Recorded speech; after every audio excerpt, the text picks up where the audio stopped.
Hey everyone, welcome to Seeking Witchcraft. Today I have on a super special guest, which some of you may recognize from my constant book recommendation, Thorn Mooney. So thank you, Thorn, so much for coming on. Would you give yourself a quick introduction? Sure, Ashley. Hey, thanks for having me. My name is Thorn Mooney, and I write books, and I'm on the internet. I've got one book out right now called Traditional Wicca that came out in 2018. I'm working on a second book, but the first book is about how to get involved in initiatory Wicca. I've been involved in witchcraft communities for decades, and I was frustrated as a member of a Gardnerian group with how dated our resources are. There were so many books that folks were still recommending from the 50s through the 80s, and it just seemed kind of ludicrous to me that there hadn't been anything written in recent years. So I made that my personal mission. Other than books, you may have seen me on the internet. I think I'm probably more widely known for my YouTube channel. So yeah, I love the internet. I love witchcraft, and those two things go very well together. Awesome. Yeah, I think it might be interesting maybe to talk a little bit later about witchcraft in the online community because that seems to really blown up recently, especially all over like Discord, I know. Oh yeah. Cool. So we'll get there perhaps. But yeah, so I'm super excited to have you here. So thanks again. Thorn and I are going to talk about some random topics in witchcraft, and we're really going to just kind of see where this show goes. So this will be a fun episode. But I guess to start, I'd love if we can talk about your book. So I've recommended it in the past before, but I think it's best to kind of hear it from the author themselves. So would you want to talk a little bit about it so anybody who's brand new or listening kind of has an idea of what it's about? Sure. In retrospect, I sort of wonder if maybe I shouldn't have been a little bit smarter with the title because, as I just said, my intention had been to update resources for seekers who are interested specifically in coven based Wicca. But having finished the book and seen its impact out in the wider kind of witchcraft world, I wish that I'd written it a little bit more generally, just because I think a lot of the stuff that's in there doesn't just apply to Wicca, it also applies to really any kind of initiatory witchcraft group. So the first chunk of the book is about essentially what makes initiatory Wicca different than the Wicca that we've all been reading about in big box bookstores since the 90s. Like, what are the differences? And this was important to me because, people think that they already have a handle on Wicca. It's been at the fore when people talk about witchcraft overwhelmingly. Especially in popular media, people think that that's the same thing as Wicca. They use those terms interchangeably, and this is very frustrating for other kinds of witches. And kind of the general sentiment that people seem to have is that Wicca is it's introductory, or, oh, hey, we all read Scott Cunningham in the late 90s. Like, we've got a handle on this, time to move on. And my own experiences with a coven demonstrated that Wicca was actually quite different than what I'd been reading about in books for all those years. So that first chunk of the book explores those differences. But the latter half is practical. It's about how to find a group, how to evaluate it, how to figure out what it is that you really want in a group, what the heck it is that you're doing. And I think those ideas really apply to pagan and witchcraft groups broadly. So if I was going to write it again, I might take a slightly different angle. So if you are not a Wicca person, I would suggest focusing on that back half because I think there's a lot of really good practical stuff in there. But I'd also challenge you to consider the possibility that maybe you don't know as much about Wicca as you think you do. And then for actual seekers to initiatory Wicca, I would say, here's how to woo a coven and trick them into initiating you and giving them all of your secrets. There you go. Awesome. Yeah, I actually so I read the book when I was already in my outer court, and I remember reading it and I was just like, "Huh. Well, I was already in the outer court, so I think I did something right." But there were so many things in there I read. I was like, "Oh, I wish I would have done this," or like, "Oh, that was such a cool idea." I kind of got lucky that I just kind of clicked with my outer court, you can say. But reading it really gave me some ideas, and I purchased a bunch of copies to hand out to friends, none of which I've gotten back.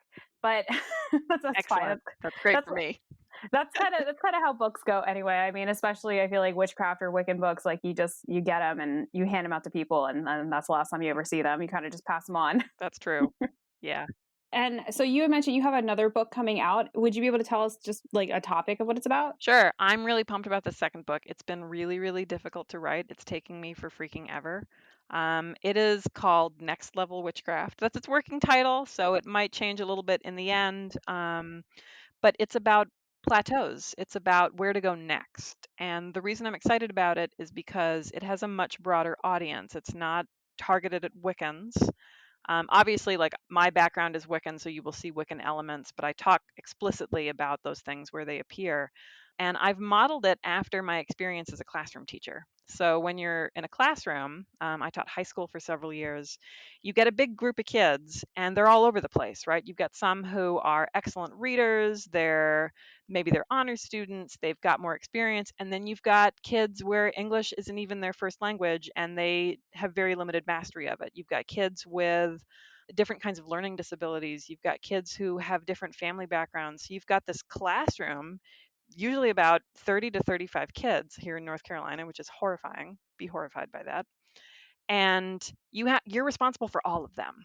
And I found that that's the experience that I have also as a coven leader and as somebody who goes to festivals and is active in the process of teaching folks, or if not teaching them directly, at least pointing them in directions.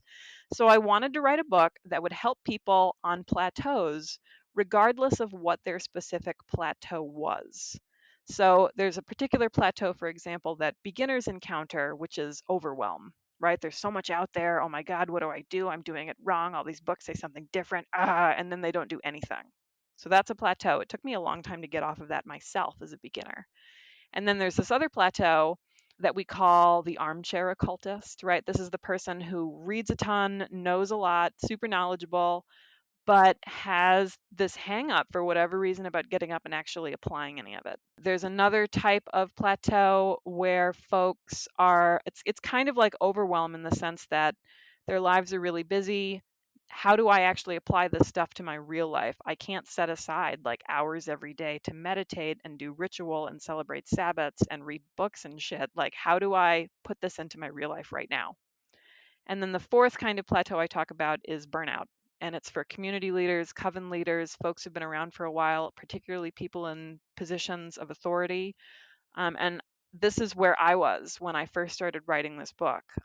What do you do? Like, because believe it or not, witchcraft kind of stops being sexy after a while. Like, there's parts about being a group leader, being a community organizer that have nothing to do with witchcraft, right? They're about team building and organizational skills and, managing your life and spreadsheets and finances and garbage. And like nobody wants to talk about those things. So I wanted a way to write a chapter, for example, about, let's say, devotion and take those four angles and in one chapter kind of address all of the students in the classroom.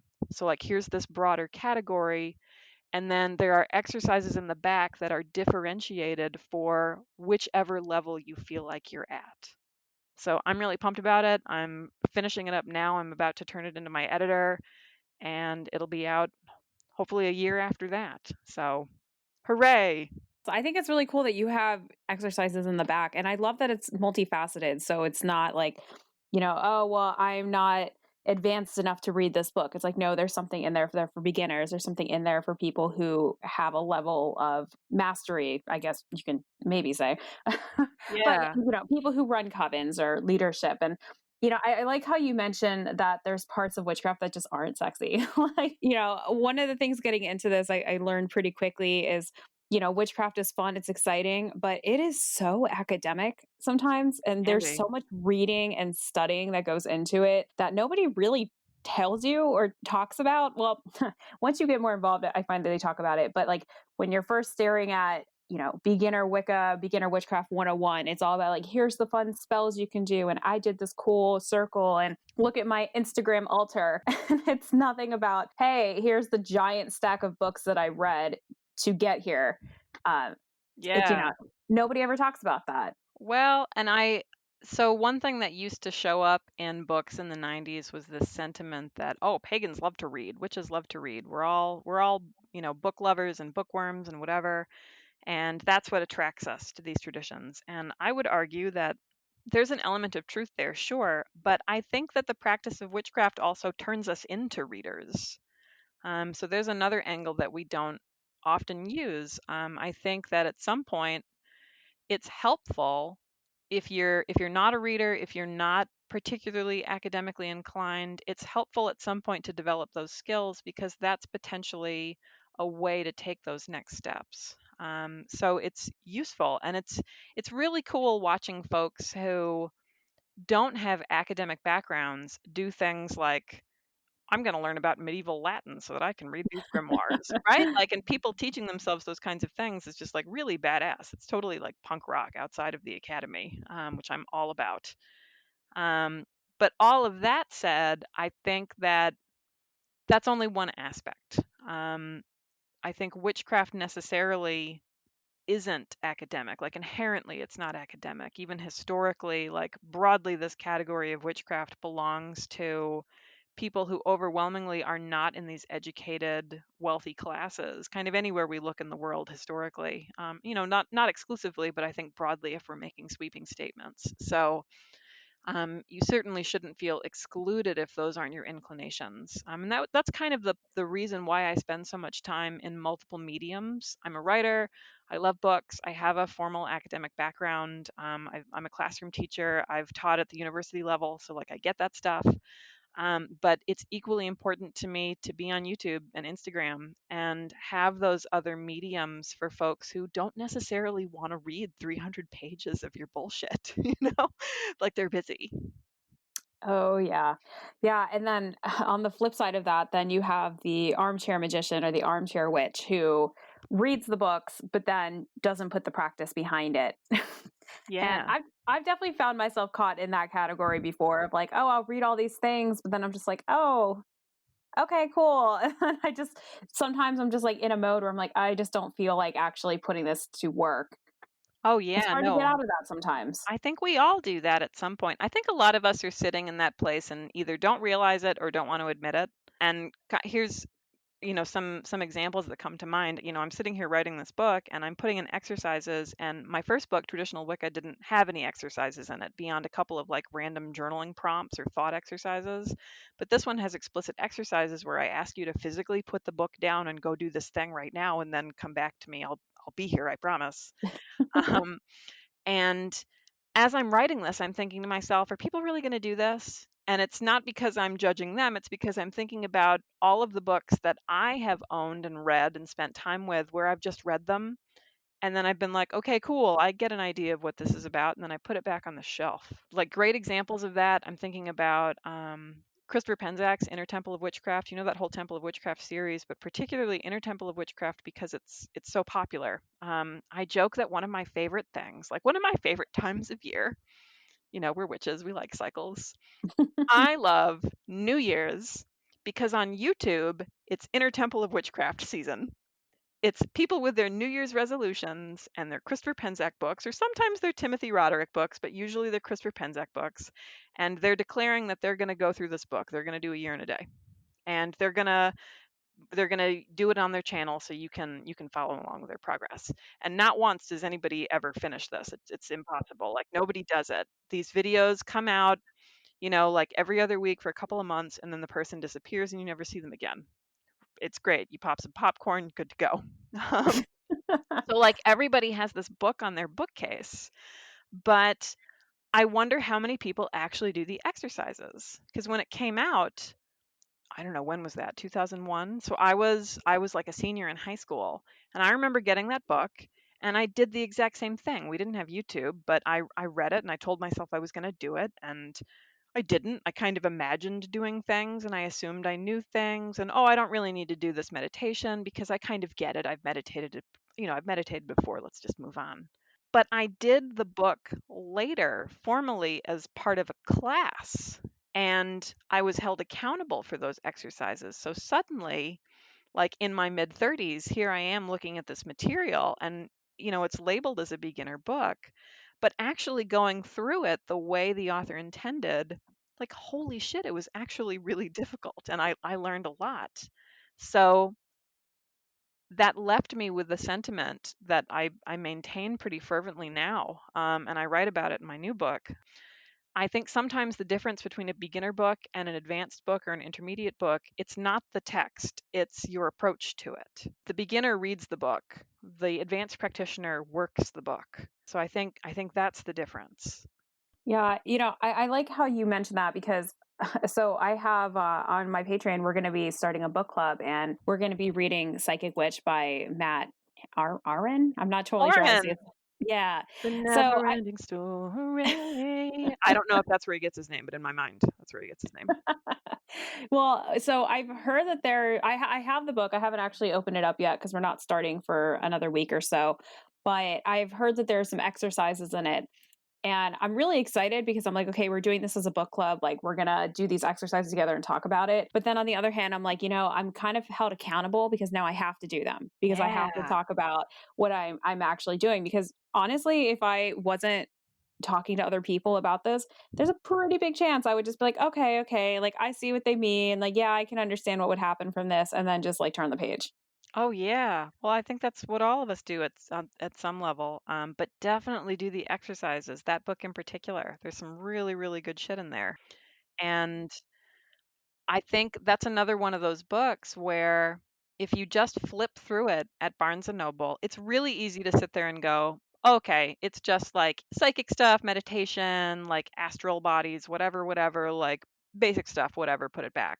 Like, no, dude, like sit there and check out the exercises and look how they interlock and how they build on each other. The experience of wrestling with something intellectually is not the same thing as physically doing it, especially in witchcraft. I think Hmm. I think a lot of us miss that. Oh my gosh, that is so true. I mean, you can sit there and you can read a ritual or you can read how you're going to celebrate a Sabbath, but unless you're actually physically doing it, I mean, it's literal night and day. Oh yeah, well that's why it's really not threatening when, as initiatory Wiccans, one of the things, and not just Wiccans, right, but initiatory, anybody who's part of any kind of oath-bound whatnot, you know, there's always some scandal about information being leaked, right? Somebody publishes a book, something shows up on the internet. Gardnerians in particular, like since the advent of the internet, you'll see things like, oh, well, it's all online anyway. I remember very distinctly somebody telling me that when I was seeking. I mentioned I was seeking Gardnerian, and this woman in this meetup just kind of rolled her eyes at me and she said, like, why would you even bother? It's all on the internet anyway. And she just sort of sipped her coffee and was exasperated at my naivete or whatever. But the idea that you could get at the central mysteries of a tradition simply by reading its Book of Shadows is just naive. I mean, the experience of reading is not the same thing as doing, and working the material, going through it in the context in which it was meant to be experienced is essentially different. So it's not threatening to me personally. Like if some ritual that's sacred to me, that maybe I wrote or it's in my tradition or whatever, if it shows up on the internet and people are just like, oh, I know what that Thorn Mooney's up to. Like, no, you don't, because what actually happens in my circle does not translate perfectly onto the page like that. And the experience of being there with those people in that space is necessarily different. And I think people don't get that. And I wonder if that's because of the religions that we come from, where we're so text obsessed, and witchcraft feels weird because it's more experiential. I don't know. Yeah. I mean, you make a good point that there's so many things that are just unwritten that you can't put onto paper that you experience when you're in a circle or doing a ritual. And I mean, that's part of the whole mysteries, like you can't you can't write that shit down. Sure. You have to live it, you have to breathe it, you have to experience it firsthand. And by being an armchair witch, you're never going to get to that. And sometimes I have to remind myself of that when I'm kind of like just being really lazy. And I'm like, oh well, if I want to experience some cool ass witchcraft, I can't just read about it. I have to do it myself. Yeah, I think sometimes our problem too isn't so much laziness, although, that's a factor sometime. I'm there sometimes. Um, I think it's sometimes that our expectations for ourselves are too high. I think they're unreasonable sometimes. If you expect yourself to always excel and to always like have a gorgeous altar and like do the full ritual for whatever the fuck the moon is doing that day, or what have you, if that's your standard and you refuse to do things if it doesn't measure up to that standard, then like that's the real reason you're not doing stuff. Is because most of the time we don't have that kind of time. We have jobs and families and we're stressed out about stuff. And especially now, I think sometimes our expectations for ourselves are unreasonable. It's the equivalent of somebody deciding that they're going to start a gym routine and they're going to start by going 5 times a week for an hour. Like that's not a good way to start, right? You start out by walking 10 minutes in your neighborhood. You start out going to the gym 2 or 3 times a week. Like you build up to things. And witchcraft really isn't that different. So maybe it's not that you're lazy, but maybe like what small things can we do to get ourselves off of our butts and actually doing something? Exactly. And I think too, a lot of times people have an issue where they'll compare themselves to others, especially when you see all these things on Instagram with these beautiful altar setups and these beautiful ritual rooms and, all this fancy witch aesthetic clothing. Now, I actually love the witch aesthetic. I love that I can like buy things that I like online very easily now. Oh yeah, me too.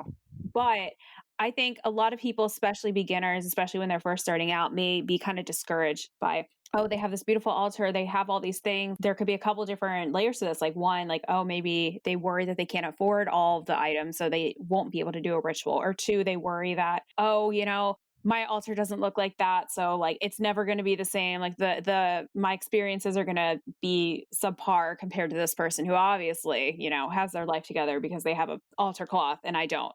you Oh, know totally. That mentality of kind of, keeping up with the Joneses, or even just like celebrity culture, kind of the way like we now have witch influencers, like that's a thing. hmm And it's interesting. I think this is something that we're all subject to because, particularly in the United States, but I mean, really everywhere at this point, thank you, globalization, we're all constantly being marketed to constantly. And I think sometimes we have this idea that religion and spirituality are neutral spaces or safe spaces or sacred spaces where marketing isn't a thing. But again, like that's just that is just false. um, Instagram is there, like, okay, we're connecting with our friends and family and like looking at cute cat videos, but ultimately Instagram is there to sell you things. Like that's just functionally what it is for. And it doesn't care whether that thing that it's selling you is jewelry or witchcraft supplies or whatever. Like that's what it's for. And I think just being aware of that, I think we're all susceptible to things like imposter syndrome or comparison. I mean, I do it too. Like I get on Instagram and you know what? Like I imagine a lot of folks will say this if they're honest. Like I don't want to look at super attractive people who are more together than I am. Like it fills me with resentment on some level. Like, in between therapy sessions when I'm not like super in control of myself necessarily, like I have certain kinds of feelings about things like that. And that those things are designed to make us feel inadequate because usually they're trying to sell us something, whether it's better makeup or things for your altar or clothes or whatever.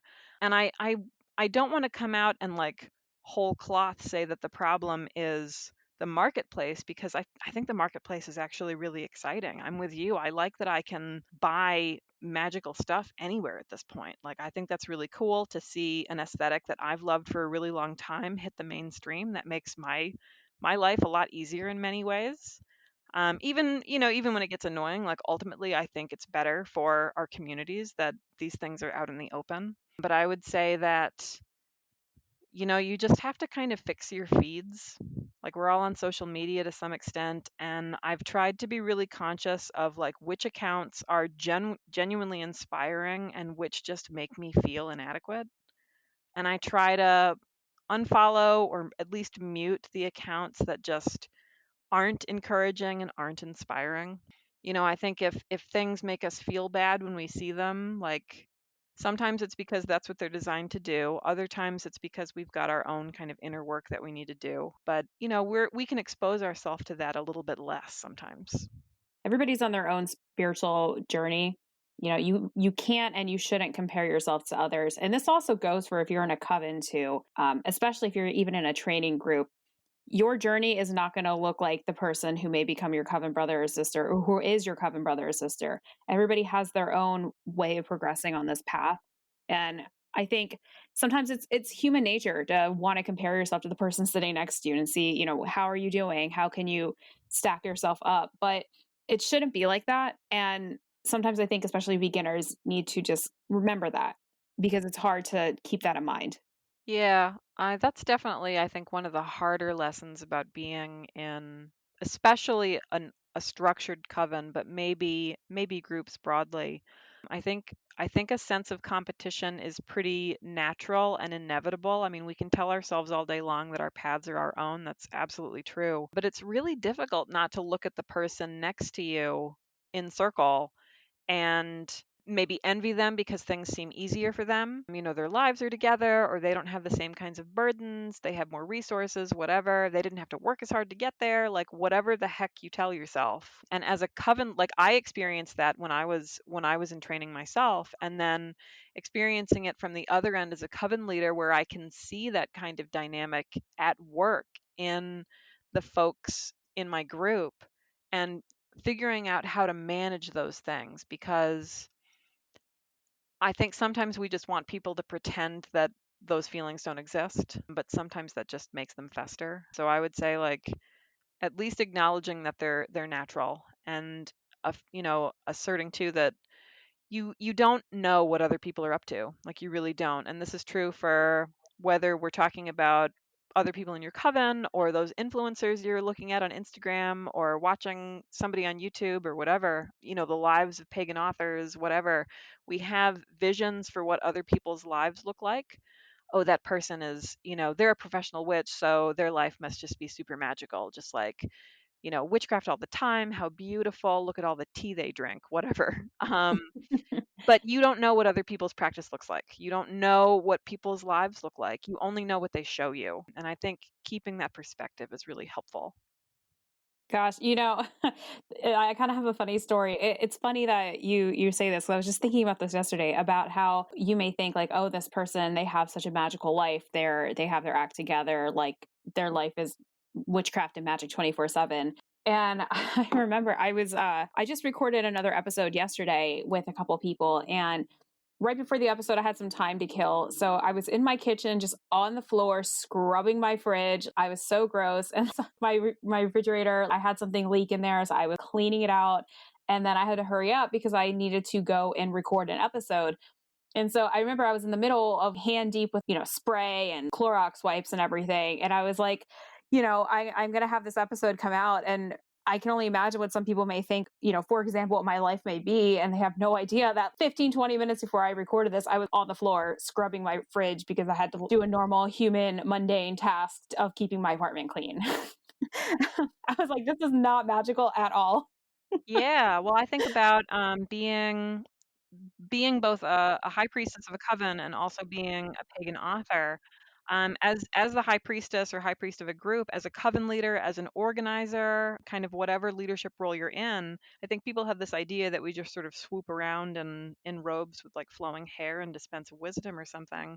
But most of the time, what we're actually doing is vacuuming, or like, scrubbing toilets, or dealing with people and their feelings, or whatever. Like, there's a lot of kind of logistical stuff and emotional stuff that just isn't sexy, because nobody really wants to do it. And then being an author, like, it's awesome. I get to go to like a butt ton of festivals. I get to, like, Llewellyn gives me books sometimes. Like, people just give me stuff, and I have witch resources like out the wazoo. And isn't that great? Like, my 15-year-old self is thrilled at my progress. But the stuff that doesn't make it into that discussion is like how much time I have to spend figuring out online marketing, or writing proposals, or figuring out how I'm going to manage my mundane job with whatever obligations I have to meet whatever deadlines I have. Figuring out how to use whatever piece of technology in order to put some presentation together for COVID because I don't know how the internet works or something. Like, there's a lot of practical stuff in there. Accounting, right? Like, how do you manage taxes with something like Patreon or royalty checks or whatever? Because a lot of people just don't do it correctly. Like, that's how they manage it, is by pretending it doesn't happen. And all of that stuff, that's not sparkly or sexy, so we don't talk about it. Yeah, I definitely don't feel sexy when I'm scrubbing my toilet before my coven comes over. It's just, the epitome of witchcraft right there, having a clean bathroom. It's important. People will thank you for it, though. Will they, though? Or will they just expect it to be clean? Mm, mhm. You should do an experiment and don't clean it one time and see what happens. Oh my gosh. Yeah, I had somebody tell me the other day, they were like, you should ask somebody in your coven to vacuum your living room for you next time they come over just to see what they say. And I was like, okay. So when they came over, I was like, hey, you want to vacuum my living room? And they were like, I will do it. Like they agreed to it, but they knew I was asking them because somebody else had told me to ask them, and I was like, this is dumb. But yeah, I mean, there's a lot of logistics that go into witchcraft, and as much as it'd be so awesome if my life was 24/7 magic and freaking broom rides through the clouds, like it's not by I any don't means. know, like I think that the mundane aspect of things is important too, though. Like I'm musing out loud at you right now. I'm really grateful to have a straight job and have kind of a mundane life. My husband is an atheist. I spend a lot of time thinking about lawn care. Like I really enjoy like managing my mutual funds. Like there's stuff about my life that is just like super mundane, like white bread, boring. The parts that my parents are actually proud of. Um, and that stuff keeps me grounded, A. And B, it's nice that if I decide that I hate being a public witch, that's okay. I can stop. Like if I don't want to deal with scrutiny or pressure or whatever, I can still practice witchcraft and make it my own and have it be private and personal and enriching, without needing to depend on money for it. I think there's a danger sometimes in kind of American popular culture in particular. We're really obsessed with the idea of turning our passions into income. Like we don't think that anything is worth doing unless we can make it a side hustle. And I think that attitude is really toxic. Not because there's anything inherently wrong with making money or making money as a witch. That's not what I'm saying at all. But that pressure that if you're not making money at something, it's not worth doing. And I think sometimes we go into witchcraft with that idea. And I love that whatever money I make on books or speaking or whatever, like that's great, that helps. But I have this other life that I can go to, and I don't have to, it takes the pressure off where I don't have to produce content that I don't believe in just because I know it will sell. Yeah, that's very true. And, I do get grateful as well sometimes that I do have a normal job. I work as a researcher. At one point in my outer court, I was also working in academia. I was a TA in grad school for like an intro to Oh, psychology class. That was interesting. wow, that's a terrible job. I did that. Actually, funny story. A person in our outer court at the time was also attending that same college and knew somebody who was in my class. I was That's really teaching, funny. and I was like, oh my god. Well, I don't think they ever found out our connection or anything like that. But she swung by one day and was just like, oh, I know him, and I was like, oh, you do, great. Oh, no, that's great. I got one for you too. So I worked at a university. I did graduate work, and then I stayed on as a lecturer, and obviously like I did TAing and stuff too before I finished. And one of my initiates I met because she was the faculty advisor of another club I just wandered into because I was curious. Oh And no. then later on, when she was initiated, this is a couple years later, we discovered that another initiate in my coven was actually one of her former students from like 10 years ago. Oh my god. Yeah. So, Oh my like, god. imagine, if you will, being an established professor with a lengthy career at a university, being initiated by, I guess, sort of a colleague in a different department, and then finding yourself one day in coven standing next to a former student. Oh my Um, god. yeah. So, like, you don't know who's out there seeking, man. I have to say, I've had a couple of dreams like that before where I'll go to a coven or I'll go to some like witch public festival or something, and I'll run into people that I would never expect there, like old bosses, old professors, like people of authority in my life. And I'm just like, what are you doing here? And Yeah. I luckily haven't actually had that experience happen to me yet. The closest I got was my now coven sister knowing one of my students. But you know what? If it comes, I've had enough dreams, I guess, to prepare myself for it. I think it's kind of fun. You never know what people are into, and I think it's just a lesson too in not stereotyping folks. Oh, definitely. Definitely, definitely.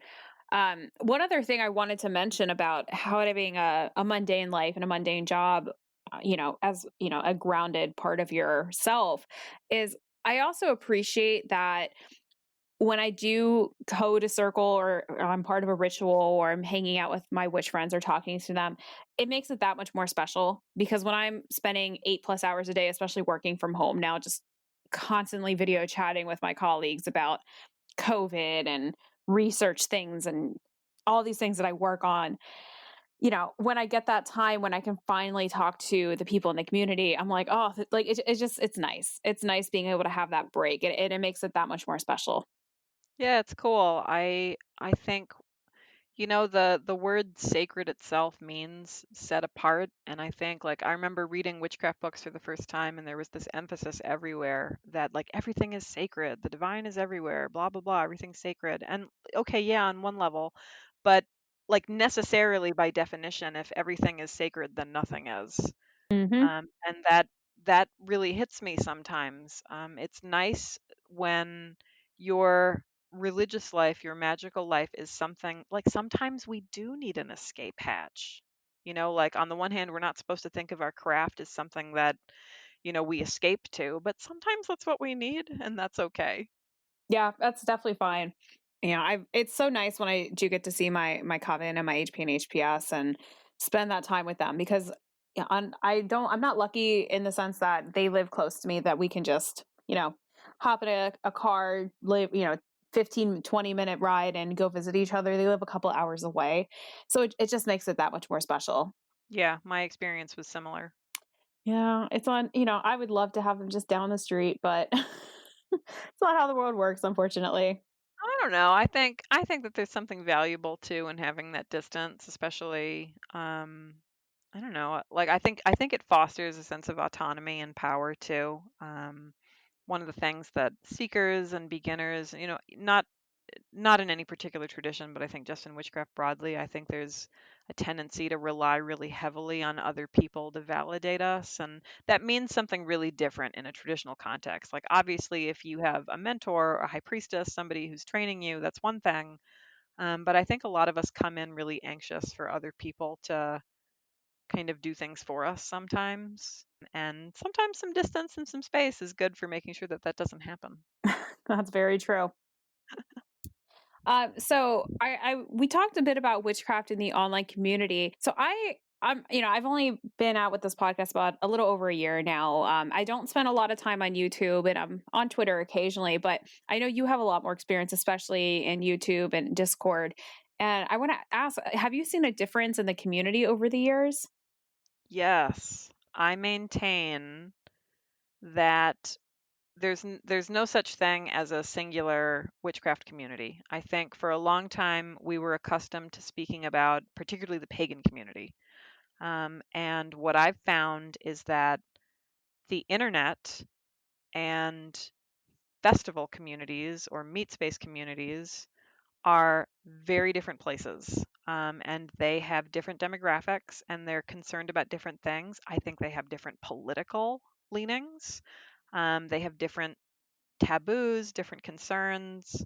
And I think sometimes we pretend that those differences don't exist, which is why we get things like, well, what are these TikTok kids up to with hexing the moon or whatever? Like, what's going on here? Like, we have echo chambers. A good example is Pathos Pagan. So I write for Pathos, not quite as much as I used to, but I've still got a blog there. And I found that it's a particular kind of person who reads Pathos. They are white, they are middle aged, they are middle class, and that's who reads Pathos. It's kind of like the NPR of the pagan community. And there's some really wonderful stuff on Pathos, but you know who isn't reading it? TikTokers. right? And I'm not saying that they necessarily should, but it does mean that all of your great ideas that you're posting on Pathos aren't trickling down or trickling up or whatever direction you want to other communities. So when you log into a different platform, you see very different kinds of witches. I think it's really interesting. And I don't think this is a problem. I think that we have a lot of variation in our spaces. And I think for the most part, that should be celebrated. It gets tricky, though, when we talk about singular communities or singular ideas. Oh, well, witches believe this. One thing, an example of that is the idea that witchcraft is necessarily about political liberalism. So, there's this idea that's everywhere right now that witchcraft is inherently political, and I think that that's true, but the other side of that is that that it doesn't mean that it's the same kind of politics that you yourself adhere to. So here in the South, like folks generally are of a different political persuasion, and guess what? A lot of them are still witches. So when those communities come together, often online, there's this kind of disbelief and disconnect that happens with those two groups where one doesn't acknowledge the other. And it becomes kind of this true Scotsman debate, right? Well, you're just not a real witch. And I see the same thing happening across platforms with boomers and millennials and what do they call them now? Gen Z? Yeah, Um, Zoomers. Zoomers, yes. There are some really significant differences in these spaces. They read different books. They look up to different people. It's really interesting. Yeah, I know the hot topic right now has definitely been the TikTok witches hexing the moon. That's been an interesting theme to be reading about this last couple weeks. Yeah, they're fine. Yeah, I'm not very concerned about it. No, I they're did fine. I did make a post about it. How I was like, listen, guys, I'm pretty sure this is a rumor. I'm not worried about it. Don't freak out.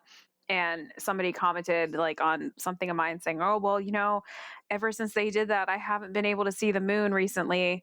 And I had to comment back and be like, "Well, the new moon's in like a day, so that's probably why you haven't seen the moon." Right. God, yeah. Anybody listening, I'm personally not worried about the TikTok, which is hexing the moon. I mean, I just think it's a rumor, but it's a good point that there are definitely different communities, and I never actually kind of made that connection. And it's true, the people who are on TikTok or Instagram, they're not necessarily reading the Pathos blog. Oh yeah. Well, and think about authors and influencers too. So like who offhand, like thinking about kind of some of the bigger pagan festivals in the country, like Mystic South, PantheaCon when it still existed, Paganicon, like some of these other events that have been around for a long time, folks who've been on the circuit for a long time, you could probably name a half dozen favorite authors. They probably write for Weiser or Llewellyn, and you can pretty much expect to see them on the bills of these festivals. But if you get on Instagram and you look at what books are trending, they're from people who a lot of us haven't heard of. So, and a lot of those folks, they're not going to festivals. Some of the most popular Instagram accounts are folks who they're not writing books at all. They're YouTube personalities or they're Instagram personalities. And they're the ones who incoming teen witches are looking to in the same way that my generation looked to Scott Cunningham and Silver Ravenwolf. And that's going to necessarily churn out a different kind of witchcraft. And I think that's really great. But it is something that I think we need to pay attention to because it says something about how inclusive we are and where our movement is going. Yeah, that's definitely something to keep a lookout out on the horizon as witchcraft progresses throughout the times, and especially now. I feel like it's blowing up. I feel like almost everybody, when they first started out, saying, "Oh, all of a sudden everybody's getting involved in witchcraft," but I mean, I can go to Walmart and buy a kimono with a triple moon on the back. Like, I feel like that's saying something now. You didn't used to be able to do that back in the day, unless it was Halloween, and even then, that was pushing it. Yeah, there's definitely good and bad that goes along with that. I think sometimes we feel like our traditions are being commodified. On the other hand, they're also becoming more accessible. I mean, maybe the reason this stuff is everywhere is because people actually need it because we're living in a dumpster fire. That's true. So I want to change gears one or right now and talk about probably will be our last topic of the episode about gatekeeping. Cool. So we'll just Keep end, those people out. yeah, we'll just end this really strong with the topic of gatekeeping. So for those who don't know what that is exactly, it's this idea that people aren't allowed into certain spaces. It's especially talked about with initiatory traditions such as Gardnerian, Alexandrian, and which is maybe called gatekeepers. And it is definitely a topic that comes up a lot in the witchcraft community. Yeah, I think when I was a teenager exploring particularly online witchcraft spaces, the thing that you really didn't want to be called was a fluffy bunny. That's what floated around. Like that was if you wanted to insult somebody, you called them a fluffy bunny, and that meant that they weren't serious and they were an idiot or something. But now you really don't want to be called a gatekeeper. Like if you hang out on Instagram and TikTok, that's the term that gets flung to insult people. And it means basically elitist, like you're withholding something from people. And there's this idea that, oh, well, spirituality is for everybody, it should be free. Like there's some folks who think that even just charging for books, right, is kind of a violation of this idea. Like if people can't afford certain resources, that there's something inherently wrong with the community as a result of that. It's an interesting idea, and I think that it's born from a good place, because I agree that witchcraft is a thing that should be available to everybody who needs it. I think that it speaks to people at different points in their lives and it meets real needs. On the other hand, I do think that there's some knowledge out there or some experiences out there. It's not that other folks aren't good enough to have it. It's that without the context of earning it, it just doesn't make sense. So when I deny somebody a piece of information, there's a couple of things that might be going on. One, it might be that it just belongs to me alone. I mean, I don't get online. One thing, so I'm on Instagram at Thorn the Witch, and I post a lot of photos of altars and my bookshelf and rooms or whatever. But one thing I never do is actually post working altars. I will not post actual spells. I will not post actual rituals. Things are kind of modified so that they look like they could be real, and they could be real, okay? But they're not, because to me that's a boundary I'm not willing to cross. I don't post that stuff for the same reason that I don't talk about, my marriage or my sex life or whatever. Like that stuff is mine. And I think that's a boundary. That's a kind of gatekeeping, and I think that's a healthy one. The other boundary, the other reason I might withhold something is because it is experiential, and this is where like oath-bound information comes in. I can't give away a mystery on the internet. I can't do it over coffee at a festival. Like it's a thing that has to be shown to somebody, sometimes over time, and it's not even really my choice whether or not I'm gatekeeping the thing. It's the difference between reading about what sex is like versus actually having it, right? Like that's kind of the best analogy I have at this point. Those are different things. So whether or not we want to call that gatekeeping, I think it's just a reality, and maybe it'd be better to figure out how to make things accessible instead of just complaining that there's a boundary in place. I think the term gatekeeping, in my experience of how I've seen it used as well, is people will use it when they don't get something that they want. So they'll call somebody a gatekeeper as a derogatory term. I've unfortunately had that happen to me. I met up with somebody who knew I was involved in a coven, and when I wouldn't give them information that they wanted to know about the coven, they called me a gatekeeper and stormed out. And that's just a classic example of, well, they were upset that I wouldn't give them what they want to know because it wasn't their business. And they were like, well, let me just throw this term at you and insult you and say that you're this person because you're not giving me what I guess they felt that they deserved. Um, and Yeah. it happens. And I see sometimes too, people will call different traditions, as people within it as gatekeepers because maybe they had a bad experience with a coven they may have been training with or whatever. And I think it can kind of tie back to if something happens that you're training for a coven and it doesn't work out, and you may want to just write them off, call them gatekeepers, say that they're keeping you for this. One thing to keep in mind is you might not actually just be the right fit for that coven. And that happens. And I don't think that you should completely swear off an entire tradition just because you had a bad experience with one group. There Oh are yeah. plenty of other covens out there to talk to. I think people miss they're not aware that covens, even within a single tradition, are autonomous. So the Gardnerian coven that I run is not like the Gardnerian coven that operates 2 hours away or in the next state or in California or New England or whatever. We're different people. And yeah, we share core ideas and core pieces of liturgy, but we're different people performing those and we have different personalities. In my mind, it'd be the equivalent of like having a bad date and then deciding that you were never going to date again because clearly dating is the problem. Like that's not an awesome that's not the attitude that's going to get you what you want in the end. And I'm not saying that you need to submit yourself to problematic behavior or abuse or whatever. But if you have an experience in a coven, if it doesn't meet your expectations, if you just don't jive with the people, if your high priest is a dick, like whatever experience you might have, it doesn't mean that you are not suited for the tradition itself, A. And it also doesn't mean that the tradition itself is the problem. Gardnerian craft, especially, is like constantly on dartboards because somebody somewhere had a bad experience. They weren't initiated in the 80s when they wanted to be or whatever. And like now all Gardnerians are the worst people in the world. And like that's just not I don't even have a word for that that isn't dismissive. But I mean, it's true. Like it's completely true. Gardening gets such a bad rep because people think like, oh, we're secretive and we're being dicks about it. we're being elitist, but it it's just this term gets thrown around so much, and I see it in a derogatory way, and it's usually by people who are just upset that they're not getting what they think that they deserve, but they may have not even put in the effort to begin to even be able to get that answer.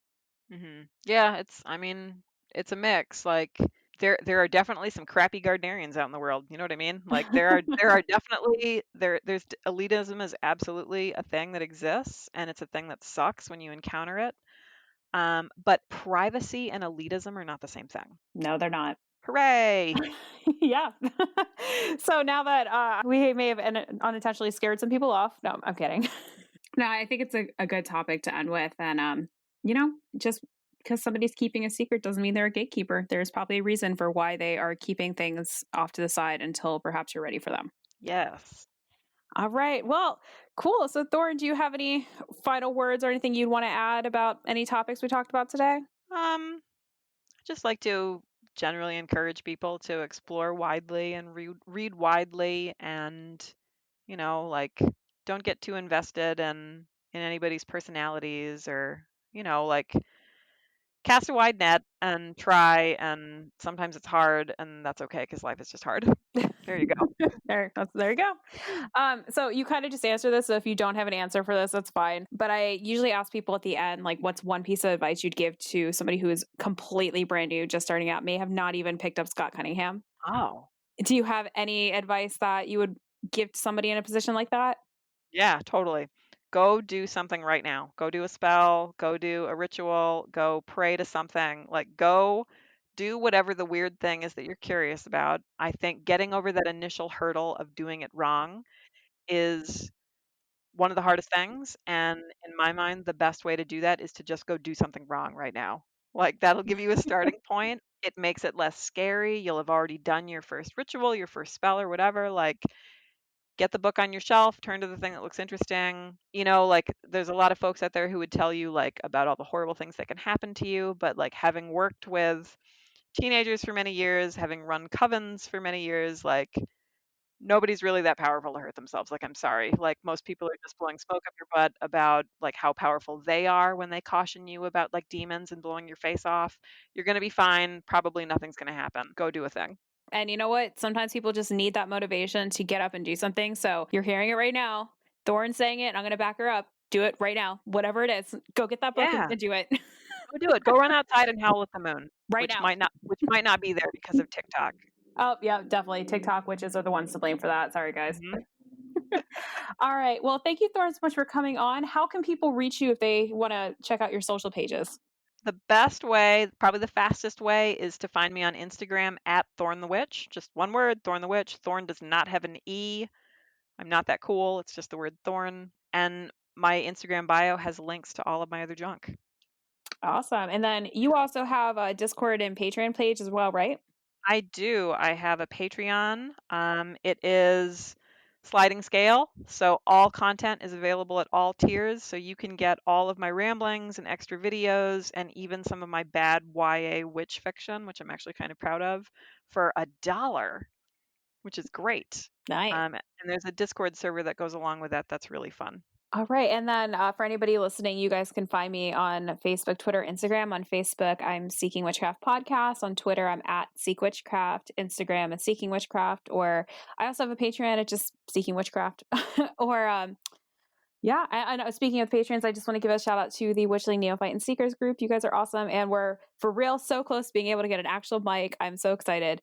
It's going to happen. I also want to give a personal shout out to Michaela. She is a dedicant level tier on my Patreon. So thank you so much, Michaela, for your support. It really does mean the world. And I really, truly appreciate it.